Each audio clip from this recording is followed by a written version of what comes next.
Bienvenue sur les jours d'avant. Aujourd'hui, nous allons remonter le temps pour redécouvrir 30 petites choses et plaisirs qui coûtaient autrefois à peine 1 franc, parfois même moins. Imaginez, avec seulement 25 francs, on pouvait remplir une semaine entière de douceur, de service et de moments simples. Ceux qui font sourire encore aujourd'hui. Chaque objet porte son odeur, chaque instant sa musique. Et à la fin de ce voyage, nous verrons ensemble combien coûterait aujourd'hui ce panier de souvenirs. Restez jusqu'au bout car la surprise est au dernier chapitre. Le matin, l'odeur du pain chaud flottait déjà dans la rue. Avec une seule pièce de 1 franc dans la poche, on entrait dans la boulangerie. Le boulanger, les mains encore couvertes de farine, glissait la baguette croustillante dans un papier fin. On la ramenait à la maison, parfois en grignotant déjà la croûte sur le chemin. Elle craquait sous les doigts. Avec cette mie blanche et légère, parfaite, avec un peu de beurre ou de confiture. Aujourd'hui, la baguette existe toujours, mais elle coûte plusieurs fois plus cher. Et pourtant, aucune ne semble avoir le goût de celle que l'on achetait enfant, avec cette pièce ronde qui réchauffait la main. Pousser la porte d'un café, sentir l'odeur du café noir et du tabac, et là, dans un coin, un jukebox brillant de lumière. Pour une simple pièce, on choisissait son numéro. 47, c'était le slow que tout le monde attendait. Le mécanisme cliquetait, le bras se posait sur le vinyle et la musique emplissait la salle. Les habitués hochaient la tête en rythme, certains fredonnaient. Le jukebox transformait un café ordinaire en petite scène de concert. Aujourd'hui, la musique sort de nos téléphones, mais aucune playlist ne remplace ce moment partagé où, d'un seul geste, on offrait une chanson à toute la salle. Le dimanche matin, la vitrine de la boulangerie brillait de doré. Pour 80 centimes, on s'offrait un croissant encore tiède, feuilleté, qui fondait en bouche. On le portait à la maison dans un petit sachet en papier, et l'odeur beurrée emplissait déjà la cuisine. Parfois, on le trempait dans le café au lait. Parfois, on le mangeait seul, les miettes tombant sur la table. C'était un luxe simple, apporté de main. Aujourd'hui, le croissant existe toujours, mais sa légèreté semble avoir disparu avec son prix d'autrefois. Et dans les souvenirs, il reste ce goût du dimanche, lent et heureux. Sur le trottoir, la cabine se tenait comme un petit refuge de verre. On entrait avec quelques pièces dans la poche, l'odeur de pluie et de tabac froid flottant encore dans l'air. On soulevait le combiné lourd, glissait la pièce et composait le numéro sur le cadran ou le clavier métallique. La sonnerie résonnait dans le creux de l'oreille, puis la voix attendue arrivait. Ces cabines étaient des ponts entre les gens, qu'il s'agisse d'un appel d'amour, d'urgence ou d'amitié. Aujourd'hui, elles ont presque toutes disparu, remplacées par nos téléphones portables. Mais aucune application ne reproduira jamais la chaleur d'une voix attendue dans le silence feutré d'une cabine. À midi, dans un petit bistrot ou à la gare, pour 1 franc, on pouvait repartir avec un jambon beurre, une demi-baguette, un bon beurre salé, une tranche de jambon rose et tendre, simple mais parfait. On le mangeait debout, sur un banc ou en marchant dans la rue. Le croustillant du pain, le crémeux du beurre, le salé du jambon, un équilibre qui tenait lieu de repas complet. Aujourd'hui, ce sandwich est toujours là, mais il a changé de prix et parfois de goût. Dans les souvenirs, il reste lié à ces pauses rapides mais pleines de satisfaction, au cœur d'une journée bien remplie. Chaque automne, le facteur apportait le nouveau catalogue, la redoute. Épais, brillant, il ouvrait les portes d'un monde de possibilités. Les enfants cherchaient les pages jouets, les adolescents, les vêtements, les parents, les meubles et les appareils électroménagers. On entourait les numéros d'articles au stylo, on glissait des marque-pages de fortune et on imaginait la maison réaménagée, commander, demander de remplir un bon, de patienter plusieurs semaines, mais recevoir le colis, c'était un petit Noël. Aujourd'hui, on fait défiler des photos sur un écran, mais il manque la magie de ces pages que l'on feuilletait encore et encore, en rêvant. L'été, sur la place ou à la plage, le marchand de glace Miko faisait briller les yeux des enfants. Pour un franc, on avait un bâtonnet glacé à la vanille, au chocolat ou aux fruits enveloppé dans un papier coloré. On le mangeait vite pour devancer le soleil et la langue collée un peu au froid sucré. Parfois, on gardait le bâtonnet comme un petit trophée. Ces glaces simples accompagnaient les après-midi de jeux et de baignades. Aujourd'hui, les glaces existent toujours. Plus sophistiquées et plus chères, mais aucune ne remplace ce goût associé à la liberté des grandes vacances. Dans les cafés, tôt le matin, on posait une pièce sur le comptoir et le serveur glissait un exemplaire de François à côté de la tasse fumante. Les pages sentaient l'encre fraîche et on feuilletait en suivant l'actualité, le sport, les petites annonces. Le bruissement du papier se mêlait aux conversations et au bruit des tasses, ce rituel lié à information et convivialité. Aujourd'hui, les titres défilent sur nos écrans, rapides et froids, mais il manque la lenteur et la chaleur d'un journal lu à table. Le café à portée de main. La sucette Pierrot Gourmand, avec son bâtonnet plat et son goût fruité, était un petit bonheur sucré pour moins d'un franc. On la trouvait chez l'épicier ou à la sortie de l'école, exposée dans un présentoir en bois tournant. Les enfants la gardaient longtemps en bouche, savourant chaque couche de sucre. Les couleurs vives, le petit Pierrot sur l'emballage, tout respirait l'insouciance. Aujourd'hui, on en trouve encore, mais elles sont devenues plus rares, presque rétro. Dans les souvenirs, elles restent liées aux courses d'enfants dans les ruelles, avec le soleil qui éclaire le papier coloré. Sur la banquette du passager, l'atlas Michelin était ouvert, les pages couvertes de lignes jaunes et rouges.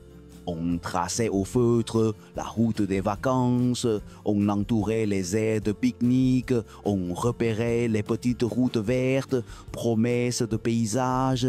Feuilleter cet atlas, c'était déjà voyager. Les discussions dans la voiture, les arrêts imprévus, les détours qui devenaient des souvenirs. Aujourd'hui, un GPS nous dicte chaque virage, mais il ne remplace pas le plaisir de chercher soi-même, de voir la carte se déplier comme un territoire plein de promesses. À la terrasse ou au comptoir, pour un franc, on pouvait s'offrir une petite chope de bière blonde, servie dans un verre épais qui gardait la fraîcheur. C'était un moment simple. Lire le journal, discuter avec un voisin, regarder la rue vivre, la mouche laissait une trace sur les lèvres et le serveur essuyait le comptoir en écoutant d'une oreille. Aujourd'hui, on paie bien plus pour ce plaisir, souvent dans des verres standardisés. Mais dans les souvenirs, il reste cette sensation d'être à sa place dans un bistrot familier avec juste ce qu'il faut de soleil. Le télégramme arrivait plié dans une enveloppe sobre. On le lisait debout, le cœur battant. Quelques mots, souvent en majuscules, sans ponctuation, mais chargés d'émotions. Naissance, bonne nouvelle, parfois adieu. C'était cher, donc important. Le facteur, parfois en uniforme, tendait ce message comme un trésor. Aujourd'hui, les SMS et notifications arrivent en silence, par centaines, mais aucun n'a ce poids, cette intensité. Le télégramme, c'était l'annonce condensée, le cœur des nouvelles, et il transformait une journée ordinaire en un moment gravé à jamais. Dans la cour de récréation, le paquet de Malabar circulait de main en main. Pour quelques centimes, on avait un carré de gomme rose, sucré et élastique, avec l'image d'un tatouage à coller sur la peau. On marchait, on faisait des bulles, on riait quand elles éclataient sur le nez. Le goût s'estompait vite, mais le plaisir durait. Échanger les images, comparer les bulles, sentir cette texture unique. Aujourd'hui, on trouve encore des chewing-gums.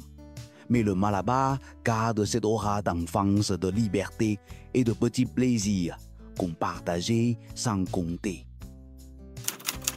Au comptoir, le serveur déposait la petite tasse blanche, la cuillère tintée sur la soucoupe. Pour 1 franc, on savourait un expresso serré, noir et parfumé, debout parmi les habitués.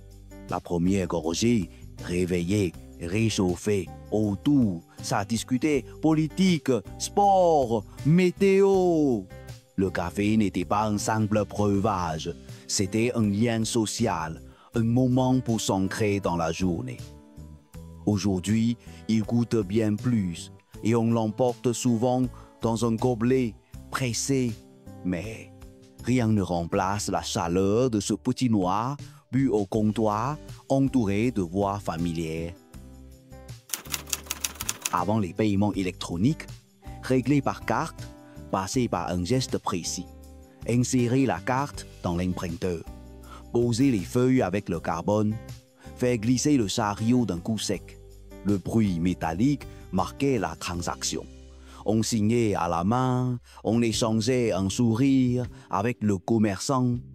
Pas de code, pas de validation immédiate, il y avait de la confiance.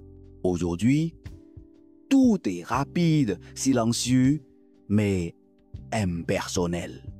Ce clac-clac mécanique reste associé à une époque où chaque achat avait un poids tangible. Dans les poches, des enfants tintaient les billes en verre. Pour 1 franc, on achetait un petit sac de sphères colorées, translucides, chacune avec ses volutes uniques. Dans la cour, on traçait un cercle à la craie et la partie commençait. Les billes roulaient, s'entrechoquaient, on gagnait ou on perdait ses trésors. Certaines étaient des calots, plus grosses et précieuses. Aujourd'hui, les billes existent encore, mais elles ne sont plus la monnaie d'échange quotidienne des récréations. Elles restent pourtant liées à l'enfance, aux genoux poussiéreux et aux après-midi passés à jouer dehors. À la fête foraine, l'odeur sucrée flottait dans l'air. Pour 1 franc, on repartait avec un nuage rose ou blanc, collé sur un bâton. La barbe à papa fondait aussitôt sur la langue. laissant les doigts collants et un sourire. On la mangeait en marchant entre les manèges avec les lumières qui clignotaient et la musique des attractions. C'était une douceur éphémère, mais magique. Aujourd'hui, on en trouve encore, mais le prix et le contexte ont changé. Dans les souvenirs, elle garde ce goût d'insouciance, de rire et de soir d'été. En été, pour un franc, on poussait le tourniquet de la piscine municipale, le sol chaud sous les pieds, l'odeur du chlore et des crèmes solaires, les cris joyeux des enfants. On déposait sa serviette sur l'herbe, on sautait dans l'eau fraîche. La journée passait vite entre plongeons, jeux et siestes au soleil. Aujourd'hui, les piscines existent toujours, mais l'entrée coûte bien plus cher et souvent l'ambiance a changé. Ce souvenir reste lié aux étés où il suffisait d'une pièce pour passer la journée dans l'eau. À la sortie de l'école, avec quelques centimes, on achetait un carambar chez l'épicier. Emballé dans son papier jaune et rouge, il collait un peu aux dents et durait longtemps en bouche. On le savourait tout en lisant la petite blague imprimée à l'intérieur de l'emballage, souvent tellement absurde qu'on riait encore en rentrant à la maison. C'était une douceur simple mais pleine de personnalité. Aujourd'hui, le carambar existe toujours, mais son prix et son image ont changé dans les souvenirs. Il reste lié au trajet d'école, aux copains qui échangeaient leurs blagues, et à cette sensation d'avoir un trésor sucré dans la poche. Dans les petites villes, pour un franc, on achetait un ticket cartonné au chauffeur du bus. Il le détachait d'un carnet, le tendait avec un sourire. Les sièges étaient recouverts de tissus usés et l'air sentait un mélange de gasoil et de vent frais par les fenêtres entr'ouvertes. Le bus traversait les rues calmes, s'arrêtant devant la boulangerie ou la mairie. Les trajets étaient courts, mais il faisait partie du quotidien. Aujourd'hui, les billets coûtent bien plus, souvent électroniques, et les bus sont climatisés. Mais il manque cette simplicité, ce contact direct avec le conducteur et le charme d'un ticket plié dans la poche. Pendant les vacances, acheter une carte postale faisait partie du rituel. Pour quelques centimes, on choisissait une vue de la plage, d'un monument ou d'une place animée. On écrivait au stylo bleu, gros bisous de... On racontait le temps qu'il faisait, les balades, et on collait un timbre à petit prix, la boîte aux lettres, avalait la carte. Et quelques jours plus tard, elle arrivait chez les grands-parents ou les amis. Aujourd'hui, on envoie des photos par message en quelques secondes, mais elles se perdent vite dans le flux. La carte postale reste, elle, un objet tangible, témoin d'un moment précis. Pour un franc, on entrait dans la petite salle obscure du cinéma de quartier. Les fauteuils en velours rouge craquaient un peu, et l'odeur du popcorn chaud se mêlait à celle du vieux bois. L'écran s'illuminait et c'était le début d'une aventure. On venait seul, en famille ou avec des amis et parfois on revoyait le même film plusieurs fois. L'ouvreuse, avec sa lampe, guidait les retardataires jusqu'à leur place. Aujourd'hui, le cinéma est plus cher, plus standardisé et les petites salles disparaissent. Mais le souvenir d'un billet froissé dans la poche et de l'excitation avant que la lumière s'éteigne reste intact.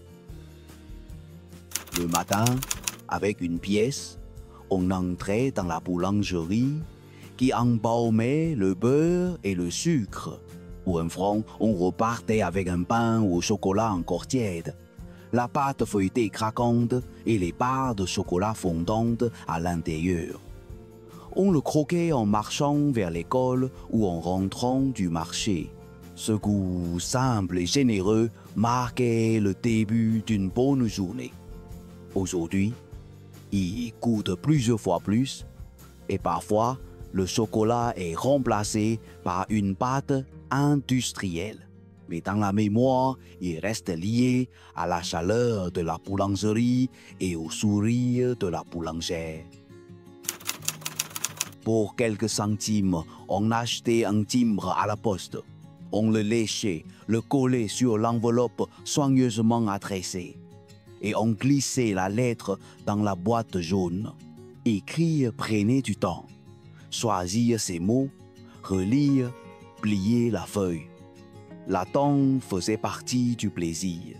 Imaginez la personne ouvrant l'enveloppe, lisant la lettre. Aujourd'hui, un message part en un clic, mais disparaît vite dans le flot numérique. Le timbre, lui, voyageait vraiment, traversant des kilomètres pour relier deux personnes. Dans les souvenirs, il garde le goût d'un geste réfléchi et d'un lien plus long mais plus profond. Pour moins d'un franc, on pouvait acheter un crayon bien taillé ou un petit cahier à la couverture colorée. À l'école, ces objets simples accompagnaient les dictées, les dessins et les calculs. Le bruit du crayon sur le papier, l'odeur de la mine fraîchement taillée, faisait partie du quotidien. On notait aussi des secrets, des jeux ou des rêves dans les marches. Aujourd'hui, les fournitures scolaires coûtent bien plus, souvent issues de grandes marques, et les écrans remplacent peu à peu le papier.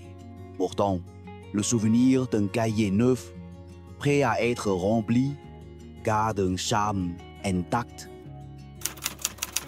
Sur la place du village, lors des fêtes, on trouvait toujours un stand de gaufres. Pour un franc, on avait une gaufre chaude, saupoudrée de sucre glace qui s'envolait au moindre souffle. On la mangeait brûlante, avec les doigts collants, en écoutant l'orchestre ou en regardant les enfants jouer. L'odeur se répandait loin, attirant les gourmands. Aujourd'hui, ces gaufres existent encore, mais elles coûtent plusieurs fois plus et se dégustent souvent dans des lieux touristiques. Le souvenir reste lié à la simplicité, au partage et à la joie collective des fêtes d'antan. Dans les petites épiceries ou directement chez le producteur, on pouvait acheter pour un franc une bouteille de limonade artisanale, souvent dans une bouteille en verre consigné. On la décapsulait avec un bruit sec et le gaz pétillait joyeusement. Le goût était doux, légèrement citronné, avec parfois un arôme de fleurs. On la buvait fraîche, entre amis ou en famille, souvent lors des repas du dimanche. Aujourd'hui, les sodas industriels ont pris le dessus et les limonades artisanales sont devenues un produit rare et coûteux. Mais le souvenir de ces bulles simples, bues à l'ombre d'un arbre, reste vivace. À l'école, pour quelques centimes, on achetait une cartouche d'encre bleue pour son stylo plume. Le stylo glissait sur le papier, laissant une écriture fluide, parfois tachée d'un petit pâté d'encre. Remplacer la cartouche était presque un rituel. Entendre le clic discret, voir l'encre envahir la pointe. Aujourd'hui, beaucoup écrivent au stylo bille ou directement sur clavier. Mais le stylo plume reste associé à une écriture plus personnelle, aux lettres manuscrites et à la fierté de soigner sa calligraphie. À la fois, pour un franc, on achetait un petit billet coloré donnant droit à un tour de manège. On le tendait au forain qui d'un geste vif lançait le manège. La musique jouait fort, les lumières tournaient et le vent fouettait le visage. Que ce soit les chevaux de bois ou les autos tamponneuses, chaque tour semblait durer une éternité. Aujourd'hui, les attractions existent toujours, mais les prix ont grimpé et le billet en papier a disparu au profit des jetons ou cartes rechargeables. Dans les souvenirs, il reste ce petit rectangle plié dans la main d'un enfant impatient. Avant le GPS, chaque voiture avait sa carte routière pliée dans la boîte à gants. Pour 1 franc, on achetait parfois une carte régionale neuve, avec ses lignes colorées et ses petites icônes. On la dépliait entièrement sur le capot ou la table du salon, on préparait l'itinéraire, on repérait les villages aux noms charmants. Plier la carte sans la froisser relevait presque de l'art. Aujourd'hui, les cartes papier existent encore, mais elles sont rares et chères, remplacées par les écrans. Pourtant, rien ne remplace le frisson d'un voyage préparé à la main, feuille après feuille. Nous avons parcouru ensemble 30 objets produits, dont chacun coûtait autrefois environ 1 franc. Au total, 30 francs, ou plutôt environ 25 francs, si l'on se rappelle que certains coûtaient encore moins. À l'époque, c'était une somme que l'on pouvait dépenser au fil d'une semaine, en savourant chaque jour de petits plaisirs. Aujourd'hui, pour réunir ces mêmes choses et services, il faudrait payer environ 150 à 200 euros. Cette différence ne parle pas seulement de prix, mais aussi d'un temps où les plaisirs simples étaient accessibles à tous. Si vous avez, vous aussi, des souvenirs de ce que l'on pouvait acheter pour 1 franc, écrivez-les dans les commentaires et mettez un « j'aime » pour que ce genre d'histoire continue à exister.